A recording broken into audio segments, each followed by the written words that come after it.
Today at the Cabana, I sat down with my friend and neighbor, Chris Cortazzo.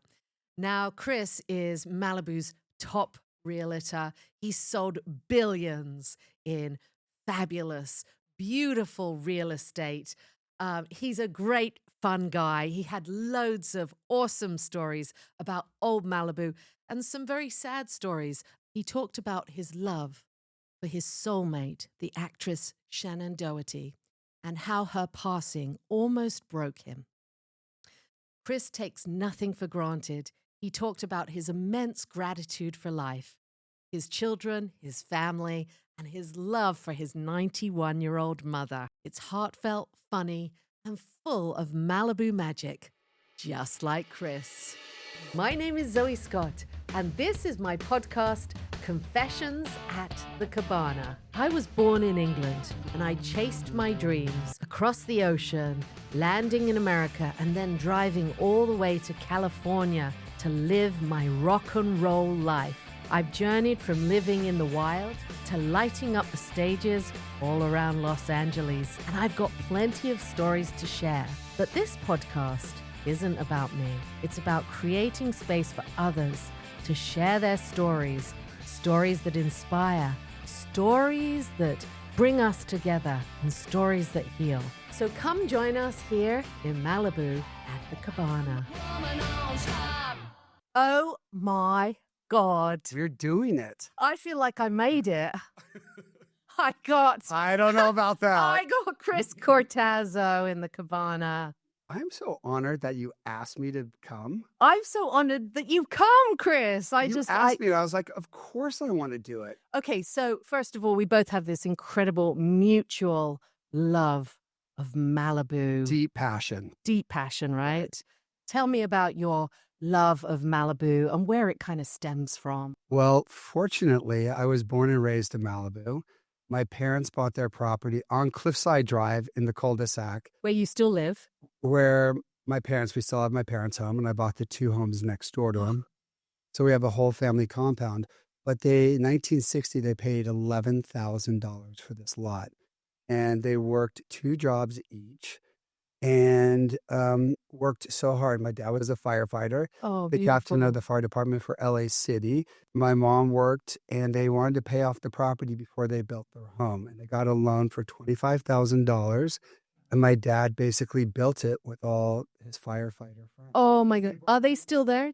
My dad's in heaven. Mm-hmm. That's a later story. Mm-hmm. Hopefully I won't cry. That will be a Barbara Walter tissues moment.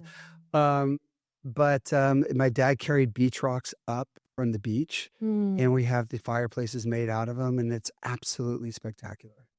Wow. And it's so nice to still have our family home. So literally your roots, your heart, your soul. Yes, is here. They built the house in 1966, the year I was born. And does your mom still live there? She moved in with me during COVID. My mom's now 90. And she won't leave. No, she's 91, and I don't want her to leave because she's my heart and my soul.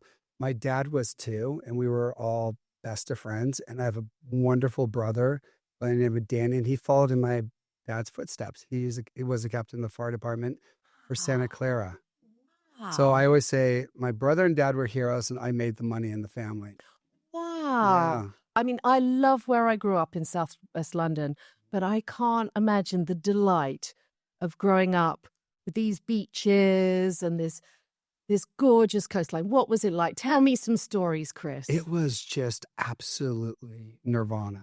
You can't believe what Point Doom, and it has all these different iterations, but Point Doom, there was no fences, and everyone would all run through the canyons to go to, I live on Cliffside, and we'd run to Gray Fox and then over to Wildlife, and we'd have these big kick the can games, and we would walk to Point Doom Elementary School every day.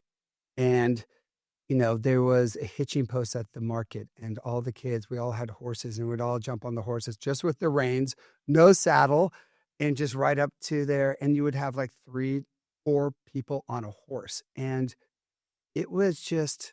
It sounds like very yummy and very kind of like communal and safe. Was it safe? It was safe. It was kind of, when you look back on it, it's kind of granola because we all didn't have a lot of money. We were on a really tight budget because of my dad's income. And my my Kirby would have the first outfit, then it would go to my brother, then it would go to me, and then it would go to my 3 cousins, and that's how we lived, and that's how we survived, but we didn't feel that we didn't have money. We just had such a rich, happy childhood. I can't even imagine like running around these canyons, Barefoot. riding a horse We barefoot, we never had no shoes. fences. No. I mean, Malibu is a magical place, and the community is quite magical. This magnificent spillover from Los Angeles and the rest of the world. It's an international community in a small space, right? It really is, and you really see Malibu come together when there's a national crisis. Um, you see, I've saved 4 homes on the point, and we all were just running around. Everyone is trying to protect the community. And now we have the Point Doom Brigade, which is amazing. It's all the local guys that are Keegan and Siler and all those. Dax and the whole group. And, we're just a really strong community because we all know each other. We're all intermixed somehow. And we all have this fabric of history together. And it's wonderful. I mean, I love that. I did live in Los Angeles for a decade, but I never felt completely at home here in Malibu. I feel so at home because it's that small, like, if you had a problem, you just go and knock on your neighbor's door and say, oh, and I have done. I remember I had a panic attack once when I was recording a bossa nova album and I knocked on my neighbor's door and said, sorry, could I have a tea? And I won't say who it is because I know it, but they were very kind and they said, yeah, come in. It's still that magical, isn't it? It's still that magical. And the property 2 doors over, they had these koi that were 60 years old. And during the fires, they shut off the power and gas and everything was just chaotic here for weeks. And I was bringing gas in from the boats so we could fill the generator. So the fish, these 60-year-old fish, could survive. I didn't even think about that. Oh, God. Yeah. It was like, Did me you with save animals. them? Yeah. Of course, they're still there. Yes. So we did that and we were feeding chickens and I adopted all these animals. I mean, this is what we do in our lovely, amazing Malibu. How can we not be really grateful being here? I'm grateful every day. A little trivia about me. My mom says you never saw me without a chicken. I always had a chicken. I love animals and I've always had chickens. And I always had a chicken underneath my arm. So you have a love of animals as well? Absolute love. I know. That's why I'm totally vegetarian. I haven't had, I think, meat in 38 years, including fish. Oh my gosh. Yeah. I'm saying, oh my gosh, because I feel a little ashamed because I am not vegetarian and I would love to have the courage to do it. It was a process. I couldn't eat the red meat at 18. And then the last thing I gave up was fish. And we grew up with a fishing family. I used to go down, now it's a marine park, but I used to go down there and spear halibut. God bless those halibut I killed. It kills me. But I used to sell it for $4 a pound. And that's how I made extra money. And wow. Yeah. And then. So your story really is quite a rags to riches story. It is an American dream story. Yeah. And everyone sees me now as having money, but I still don't see myself as having money. Like, it's the most bizarre thing. Like, I think we don't grow up with it. A lot of times you don't feel like you have it. Right. And even though I'm successful and I could help a lot of people, which is lovely and wonderful, but I still have that fear. Like, fear that you might lose it or you might Yes. not have it. And it's just a weird thing, but I think it humbles me. And that I think is really important Right. because I'm not full of myself at all. Well, so let's go to, the point of magic, the point of the alchemy, how you've made your name, how you've become an icon out here, which is selling these absolutely drop dead, gorgeous, astonishing properties. What is it about you, Chris, that makes you the man who does it? I think you either have it or you don't. And I just have such a deep rooted love for Malibu. It's like my heart and soul. And, just having all these different layers of experiences, living here and appreciating it, watching it evolve and change. It's still the same Malibu, even though we're not riding up to the store and doing all these things. And nature is so grounding here, as we both know. It That's the is just, truth.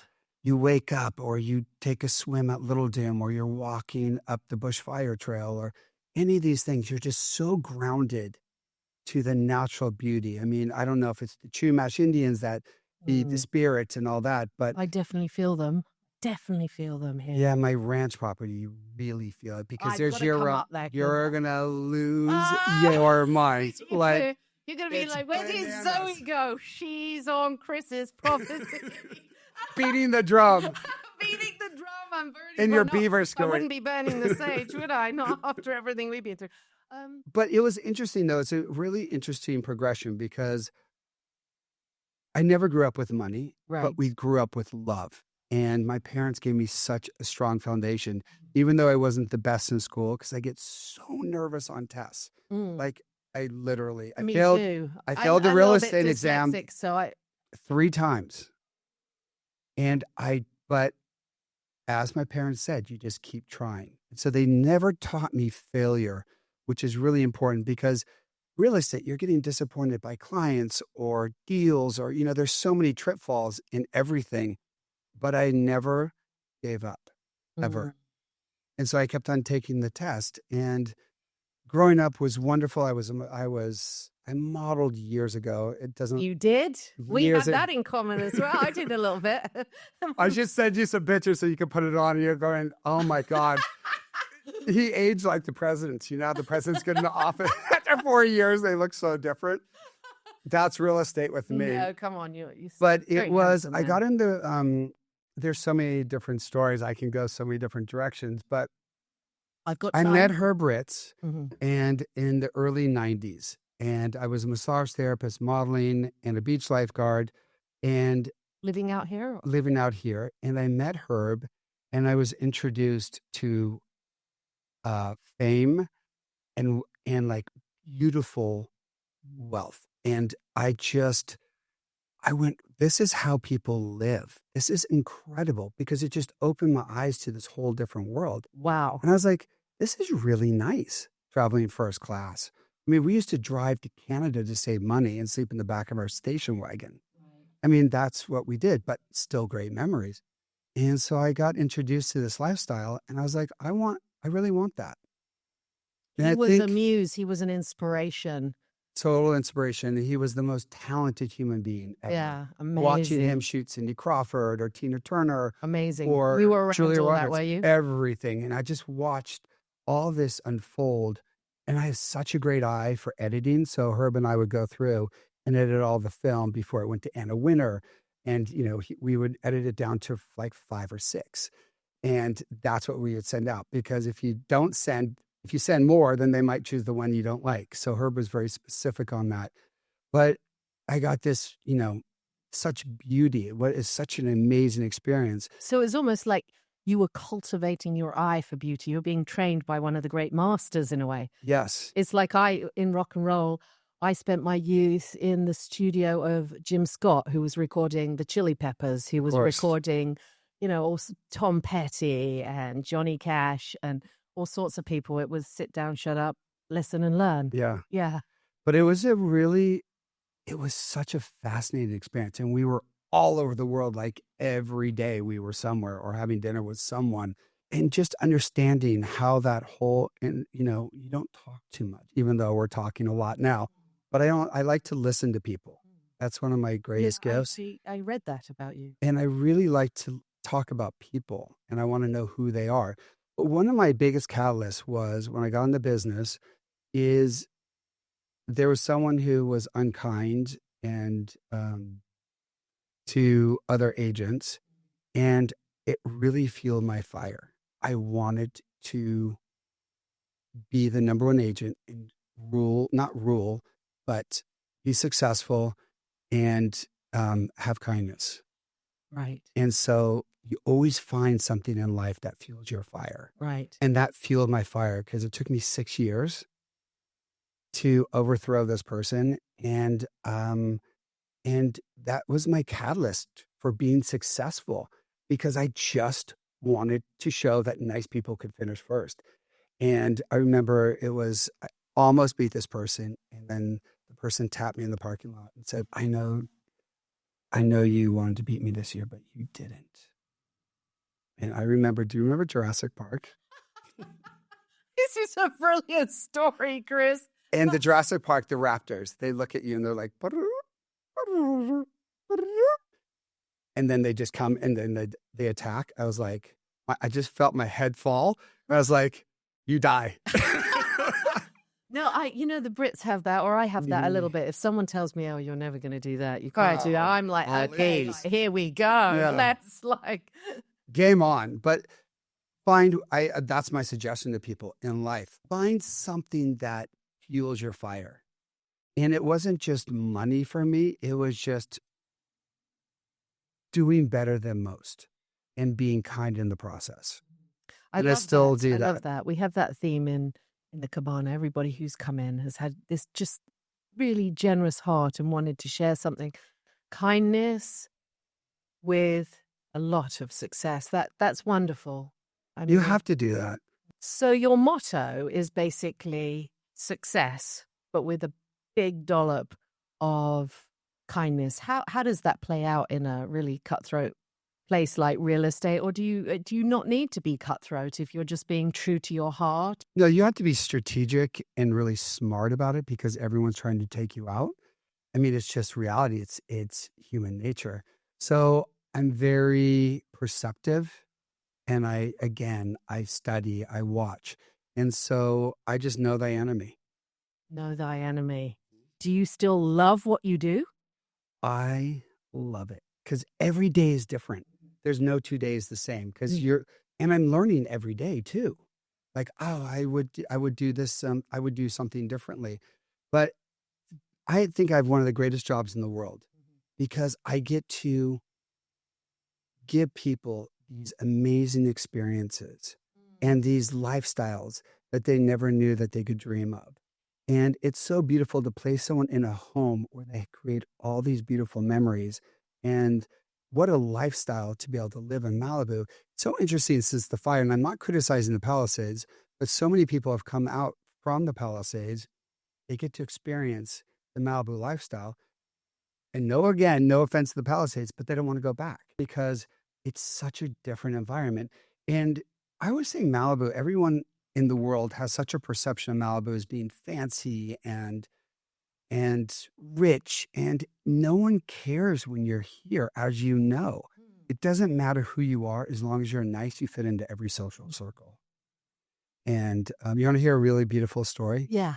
Everyone says, what's your favorite story? And my first sale was to Richard Gere for $5 million. And today that home would probably be worth $100. Wow. And I did the deal and I got this check. And I've never seen so much money in my life. And I remember putting the check. My dream. And I remember putting the check beside my bed. And I would go, I could look at it one more time. And I look at my bank statement. And it was so liberating because I think people are so afraid to be successful because they don't want to fail. And I think if you invite money into your life, it's not a scary thing. It's a wonderful thing because with my success, I'm able to share with so many people and to help so many people out. So again, throwing bread upon the water. So I think the more you give in this world, the more the universe will give back. So don't be afraid to make money. Don't be afraid. Try. Yeah. Do whatever it is that you can do to make it because it's wonderful. Right. I love the idea that when you make it, you can really give back. You give back. I mean, with my family and friends and trips, and it's wonderful. Mm-hmm. It's such a blessing. I think anybody who has a real talent for something, whether it's writing a song or matchmaking a house with a family, I think they're kind of like a magic alchemist. There's a process of, taking all the information in and transforming it into a dream, a vision. Do you see yourself as some kind of like magic wizard of the point or some kind of, I definitely see you as a matchmaker because houses are such I agree with the matchmaking deep. part. Yeah, they're deep, such, I heard you talking on another podcast. It's the soul of the home, the heart of the home. It's where our lives play out. Oh, can I come in the wizard's cave? Can you tell me a little bit of how that wonderful process, so you start off, you're listening to the person, right? And then what happens next? Well, when someone says, "Oh, I want to buy X," I said, "Do you know anything about Malibu?" And they said, "No, but this is what interests us." And I go, "Let me give you a whole overview and education on Malibu with all the pros and cons of each place." So I really want people to be educated before they make, one of the largest purchases of their life. So they really understand the different lifestyles that Malibu has to offer. And at what point does the magic happen where you go, I've got it? Do you have to sort of gestate for a little while are you kind of like taking it in a bit like a songwriter and you're thinking, these are their needs. This is, where, and then it just suddenly comes to you? No, it's so internal. Like it's in my heart. I just can figure it out very quickly. So it's an intuitive match. Yes. It's a gift. I have this sense. When I was younger, I was the most sensitive child. Right. If anyone raised their voice, I would cry. And obviously in life, I've gotten hardened, as we all have. And, but I just have this really sensitive side to my soul. And I think because of that, I have an understanding of people a little bit more. And it's interesting at this part of my career, if someone's not being kind, then I don't want to work with them. Great boundaries, right? And you do become a little bit of a doorkeeper. Yeah. Like, do we really want this person? But you realize with unhappy people, you can never make them happy. And then it really brings down, because if I can't make someone happy, I feel like a failure. So I want to be around people that are appreciative and nice. And joyous. And joyous, yes. And want to share that joy, right? Exactly. Yes. I'm all about that. And we've been through such an intense year. We need more to get years, because we had the Woolsey fire, Yeah. then we had COVID, and then we jumped into the last fire. Because your parents were firefighters, your father and your brother, do you have, firefighting skills or anything? Do you also have a sense of where to buy a house and where not to buy a house? Do you utilize? Well, I'm building in a big fire zone. I'm rebuilding my ranch that burned down, but that is the most sacred spiritual land that I've ever experienced in Malibu. Angels and fairies live there. It is like next level. I'm definitely going to come and I know you are. So how is that process going for you? It's going. It's a longer process. I don't know, the getting the permits and stuff. It's just very discouraging that when people go through such tragedy that Malibu would not be more, the city of Malibu and the permitting process, it should be done in 2 months and people should be able to build. Really? Yeah. When they've owned houses here. It's the rules and regulations, I think, of California are very onerous. And I just think it's unfortunate. And, any other state would be, 6 months you're building. Like it's insane. I think a lot of things need to change on that. Actually, somebody told me that only 2 permits have been given. Is that just, or is it? No, I know it's shameful. That is shameful. I mean, for the people whose homes have burnt to the ground and they're left. But to go through so much red tape and the expense of doing it all and the permits, it's all very expensive. It feels to me like Malibu is getting its mojo back after the fire. Do you think we're coming back a bit? Or do you think we're still being sort of really, really in a state of shock and trauma? How's it going in the real estate market, for example? This is my second best year. So I'm doing so well. Malibu bounces back quickly. We're very resilient here. We want to be here. And the new people who are coming in don't want to leave. So, if you're going to be in Los Angeles, my God, what's better than Malibu? We have a little bit of that flavor of the Wild West, don't we? So maybe is that part of our resilience? You know what it is? It's the freedom. Right. Just in the hearts and souls and just the environment that we live. There's just there's more space. And relatively, it's a lot safer than town. Right, yes. With the crime and everything else. Because we know each other all a bit better. Yeah, but just in our neighborhood, someone is sitting on someone's house, people will stop and say, "Can I help you?" Or, we're very protective, but we're very respectful of everyone's privacy. So you said that you're basically, like a very sensitive, heartfelt person. I mean, so you're an empath, basically. I'm an empath. You pick up very quickly. How has that really impacted you over the years, and how have you learned to protect yourself? Do you have any advice to other empaths or?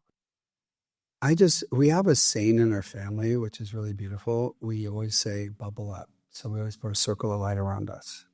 So when I talk to my mom or whatever, or my brother or my friends, a lot of times I say bubble up, which is, there could be jealousy and negativity coming at you, and hopefully you could just shield some of that away. Yeah, I'm going to use that one. Bubble up. Isn't that a beautiful one? Yeah, it's beautiful. Bubble up. Yeah. Put the light and the love around you. And Yeah. as you said, just surrounding yourself with really good people, right? Who have got your back. I want everyone to succeed. That's part of my spirit. I want this show. I want you to be Great.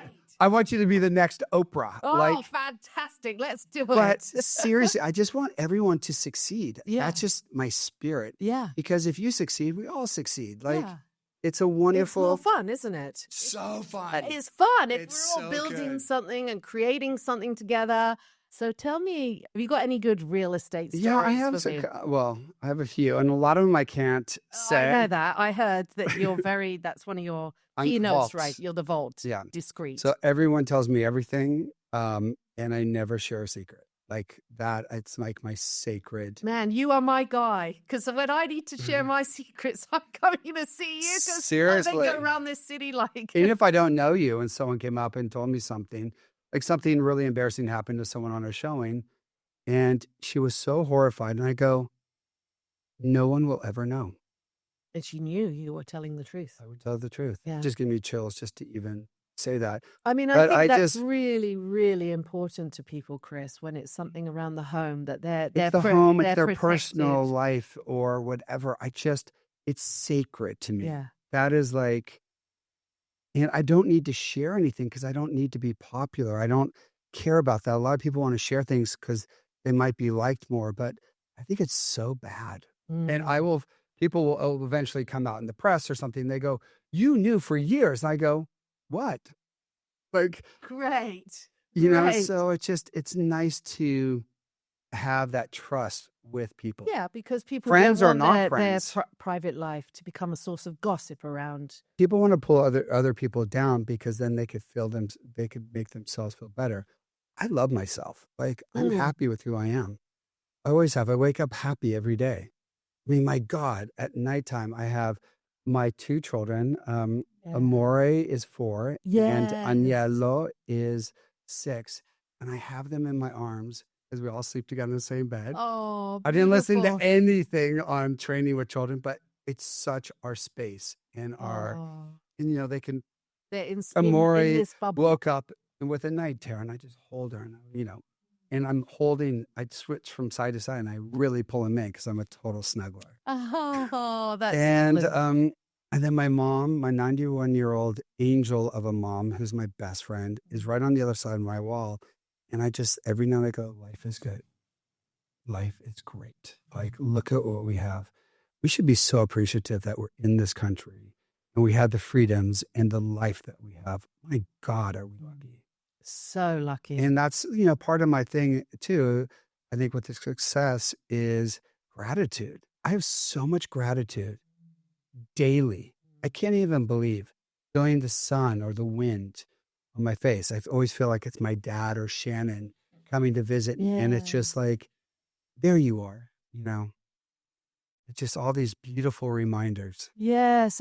Shannen, I listened to the conversation between you and her mother and how you still feel her around. I know she was like, your absolute best friend, and you call her your divine wife. How are you doing? It's hard. It's really hard because we had a 20-something-year-old friendship. And when you're older, I'm going to be 60 this year. And when you're older, you don't have the time or the history to create a friendship like that. And it was so deep. I mean, we're like husband and wife. And she was so my protector, and I was hers. And, we had each other's back. We had such a deep respect for each other, and our love was so deep. And we had so many dreams. I bought this we went to all these different states.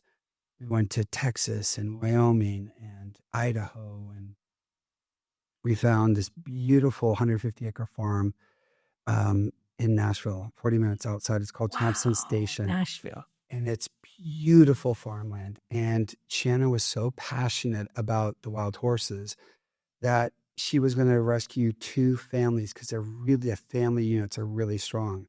So we are going to have the wild horses there. And I've always wanted a cow. It's like my dream. So I'm going to get my cow. Are you? But we were going to, and then when we built the farm out, because we're going to change the house out a bit, we're going to go to Italy for a couple of years and rent a big villa. And we had dreams. We had so many dreams, but I'm still going to probably go to Italy, and I still want to rescue horses, and I'll continue on. But it's a struggle to lose. The older you get in life, the more you will lose loved ones. I mean, and that's, I look at my mom at 91. She lost her 2 best friends from Malibu in 1 week.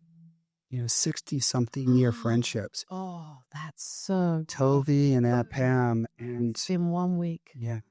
And my mom never complains about it, but you could see every time the phone rings in the morning, she's waiting for them to call. It's so, oh my gosh. But loving is beautiful. I guess that's the flip side. If you love so deeply, you feel deeply. And Shannon and I, we've had the most glorious experiences, and we've traveled the world together. And, the first time I had to go to Nobu or Lucky's, I just cried. And I called my friends. I go, please come with me. I can't walk in by myself. And, but there's a beautiful story. I tried to make it down. I was in Canada because we have a summer home up there in British Columbia.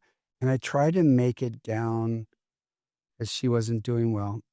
And I couldn't catch the connecting flight for a long reason to get to Vancouver from our island up north.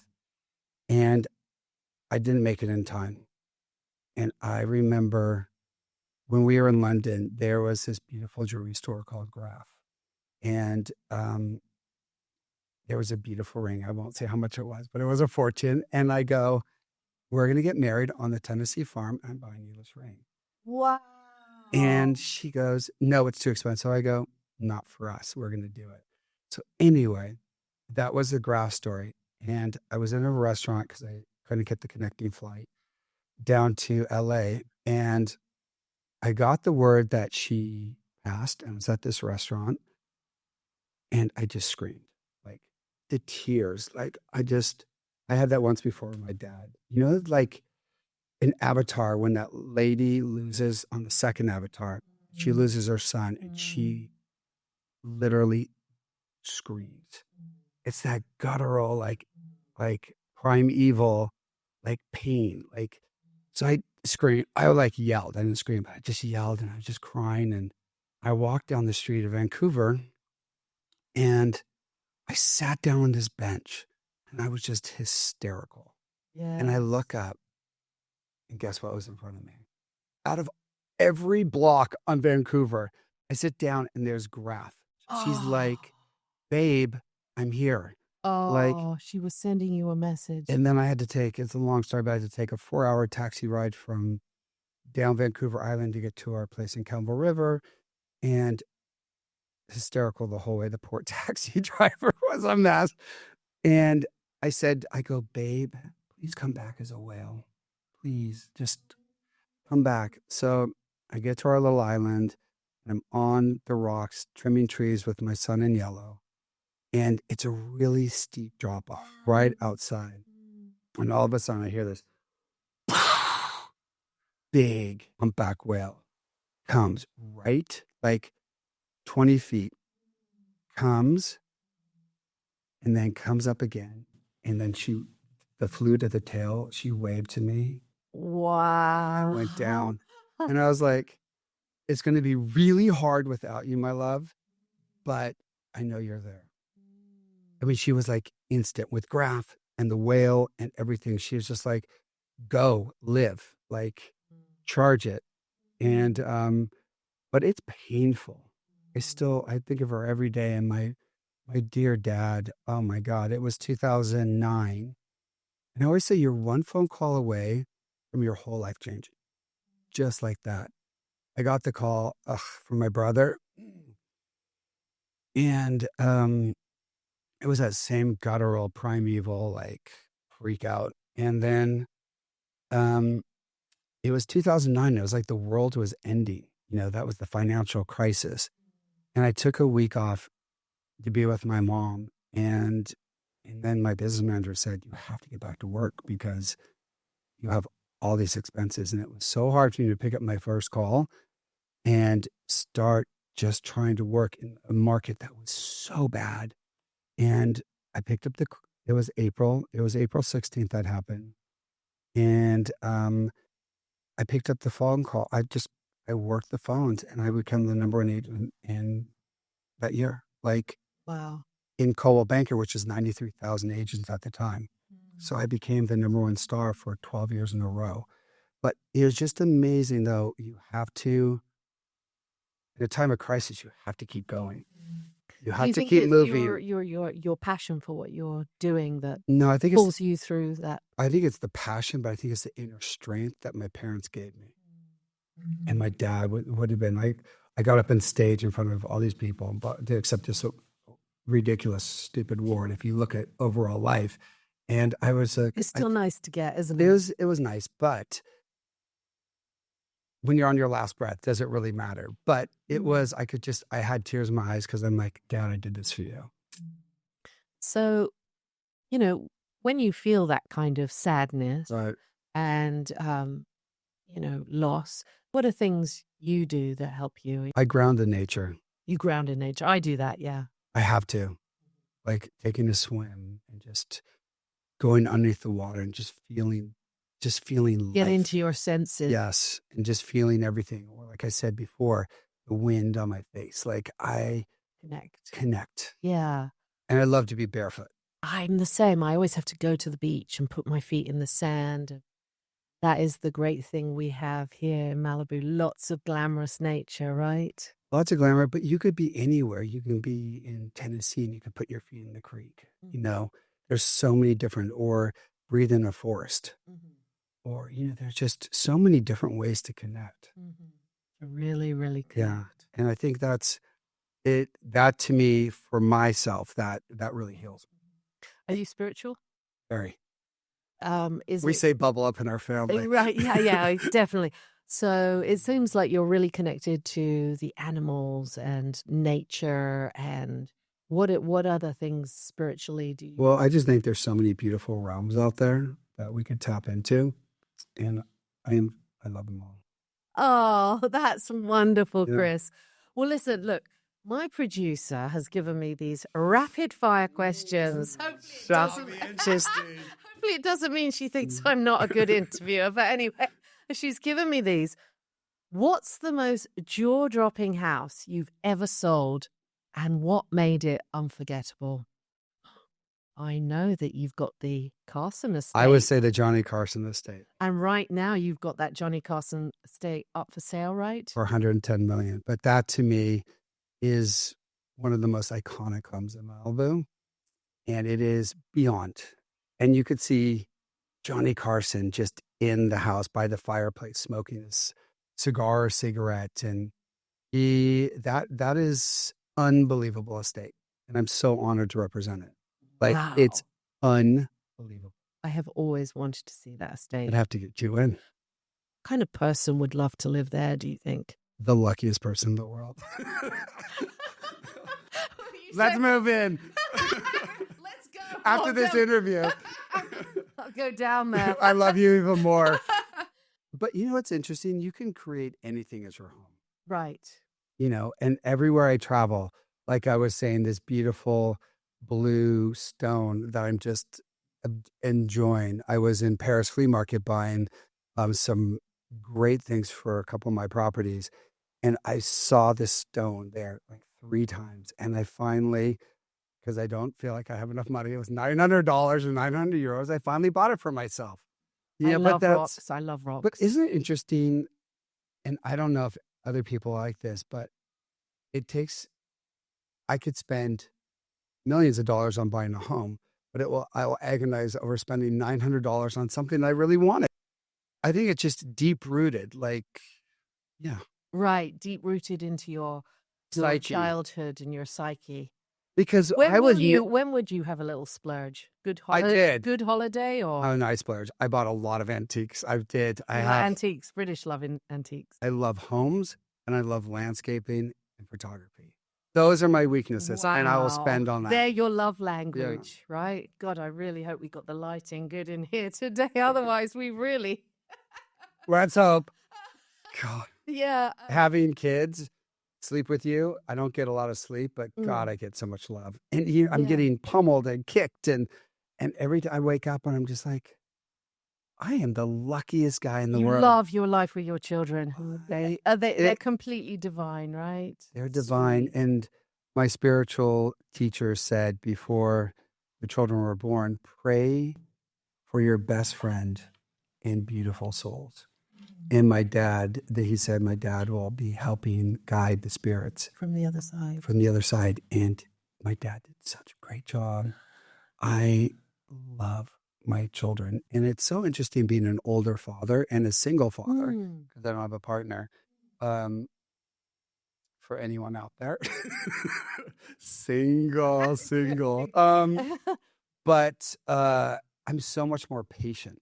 I think I'm a better father because I appreciate so much more. Barry Diller is a dear friend of mine, and he always said when I was younger, have children, Chris. Promise me you're going to have children. Do you think that was because he felt like you'd be a great dad, just because he, basically had children through Jan von Furstenberg and Alex and Tatiana are basically his children, and he has grandchildren through that, and he just saw the richness that a family can bring, and I think he saw how much love we had in our family, and it was the best advice ever. Best advice ever. Ever. What are your dreams and hopes for your children? I want them to be kind, loving, and I just hope they bring a lot of happiness. And when I retire, I want to be gypsies. I want us to live in Europe. Maybe it's Rome or Florence. Because, kids, they blossom, don't they, when they experience the world, I mean, what a better education. They can get more of a sense that not everything is as wealthy as Malibu or as... We had Rocco Bellic here, and he has that beautiful documentary about happiness. What he found was that places like India, where people are very much poorer, sometimes they're equally as happy because, their main focus is the love and the family. But it sounds like you've got that, in space. I have that dialed in for sure. But going back, though, when I say money is wonderful, blah, blah, you don't have to have it to be happy. Because I see so many wealthy people so unhappy. Right. Where did that go wrong? If you're really wealthy, and what it's just the wrong set of... there's people who've had childhood traumas. You don't know where it stems from, but I don't know. Luckily, I was blessed that I wake up happy. I'm not moody. But you know what? And also part of the success of my business is people want to be around happy people. So if you're not happy, you repel people. But I'm genuinely really happy. And you're really happy if someone can find a home. That's the gravy. That's wonderful. But just, if you're in sales, just really work on yourself. Like, be amazing. Just be happy and be soulful and be honest. Be honest. Because I remember these clients wanted to buy this property, and I go, the geology is really bad here. Like, you can't buy this property. And they go, we're doing it. I go, telling you, put it in writing. I don't recommend this. And then the geology report came back and they said, we're not buying this property. And we'll always believe you. We won't second guess you ever. I don't need a sale to pay my bills. Yeah. And I never did because I lived with my parents for years until I bought my first house and I was able to move next door. So, I mean, the journey, the struggle is really real. It's wonderful, actually, to hear your story because you have this sort of mystique. It's the Chris Cortazzo mystique, you know, great realtor and, you know, somebody who mixes with the rich and famous and, you know, finds homes. It's lovely to hear, you know, like your humble roots and where it all began, you know. But I'm still the humble guy. I haven't changed. I'm literally the same guy when I was massaging people or beach lifeguarding or whatever I was doing. I haven't changed. I think if you do, you're kind of like a douchebag. But That's great. Okay, I really like this question. okay. Oh, I can't wait to hear what you say. If Malibu had a spirit animal, what would it be? It's divided in half. Okay. Half whale Mm. and half mountain lion. Wow. That was So the power of the mountain lion, the leader, the alpha. the king of the... Yeah. One of the jewels of America. And then the whale. Which is the spiritual... The soul. The soul. And the collector of all records throughout time, I think. And the singing of the songs, like, because you could, you know, through the whale, you're hearing the chumash, you know. Right. I can't pick one. And I would also say one of those beautiful white egrets that fly around here. I love to think maybe that's also a totem. And for the community, the playfulness of the dolphin. Yeah, I almost said dolphin, but then I think I said whale because to me, Shannen, it all goes back. But I have to add, like, the guardian angel for that animal would be the hummingbird. Guys, I love, they're like flying angels and you're like, they're flying here and you could hear their wings.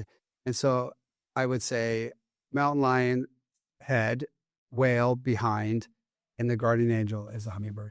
I love it. You know what? Because so the hummingbird is the symbol of the artist. It's the symbol of seeing beauty in life. And I think Malibu is an immensely beautiful place. So, crazy you good. know, and it's full of artists and creatives who have spilt over here somehow. Okay, let's see if there's anything else that... Come on, give me a good one. Do you feel energy after a family or people have left? Can you feel that energy in the house still? Because I have Shannen's house on the market now, I just feel such happy times there. Oh. Yeah, it's hard, but I just see it's a beautiful, happy home. Oh. And I love showing it because it's just this connection they still have to my baby. But yeah, so I don't see sadness there. I just see joy because of all this. You know, every Sunday we would have pizza night, or she would make pasta sauce for 3 days. And me and the kids would come and dance, and it was just joyous. So I just see that as a joyous home. Are they the things you miss most about Shannen being around? I miss her protection. Oh. I miss her protection and that deep love. And we'd go to Tennessee, and we would land in Tennessee and we'd look at each other because we love to fight with each other. And we would just be like, and we would because we could just argue and debate because I'm into my conspiracy theories and I'm just all into this funny stuff. And she's like, and I go, it's true. You know, we just had such a fun banter. Oh, that is wonderful. And to be so safe in a friendship that you could yell and scream, and we have so much fun. Is that where the safety came from? That feeling like almost you belonged with someone? Oh, our souls are united, and we were one, and we were a great unit, and everyone just loved seeing us together because it was just, love was so deep, and that love is still there. It always will be. Always a guardian angel. Yeah. How did you meet Shannen? I met Shannen showing a property, and her mom and dad, who she loved more than anyone, were there. And she goes, I guess the parents, and I was quite handsome at that time. And I guess her parents said, "You're marrying that man." Ah, And wow, isn't that crazy? isn't that crazy? And we did, Parents can even though reveal things. we weren't technically married, we were married in spirit. So it was a beautiful thing. And then it grew because I lost my dad, and then she lost her dad. And the love that we had for our family united us at the very beginning, because not everyone has that. And, she spent a lot of time at the ranch. She got married at my ranch, like my ranch property, and my dad's memorial service was there. Like and Shannon and I would entertain for 22 people, and we would make the food. And then afterwards we would wash the dishes. Like it was just like this. And we just understood each other, and we worked so well together. It was the most special relationship I've ever had. Getting chills, Chris. Thank you so much for sharing that. Well, you're welcome. And any other, give me a good zinger. So let me ask you that. Do you believe in divine timing or destiny, or is it all hard work? Well, I think the timing of when I got into the business was 1994, and having that great sale, and my first massage client gave me an $8 million listing, which was like $100 million. But in life, you never know where your connections are going to lead up to. Right. And so just be a good person and nice. Be open to the universe, right? What's being presented. And that person is my other best friend, and we're business partners. And there's that deep-rooted friendship from 1994 until now. And but nothing's given to you. If you're going to be successful in life, you got to work. Like, I've outworked everyone. I work 7 days a week. I'm always on the phone. I end my business around 6:00, so I could be with the children. But before, I would be, entertaining till 11:00 and just passing out, and then starting the next day. But it is so much work to be successful. Do you ever get tired of that? I have this fire inside me, and I have such a great group around me, all my assistants. My God, because they're doing all the background work, and I'm there in showing properties, meeting with clients, and they give me the freedom and the time to do all that. That's my strength. Know your yes, but know your strength and weaknesses. I'm not great at contracts. I don't want to do contracts. I don't have time. I want to be in front of the client. So in life, if you're starting a business, realize what you're good at, and then you're great at being this amazing host and making everyone so comfortable. Oh, thank you. Skills I definitely refined in Malibu, because they're throwing big parties out. I know, but I wish I had come to some of those. I want to hear you sing.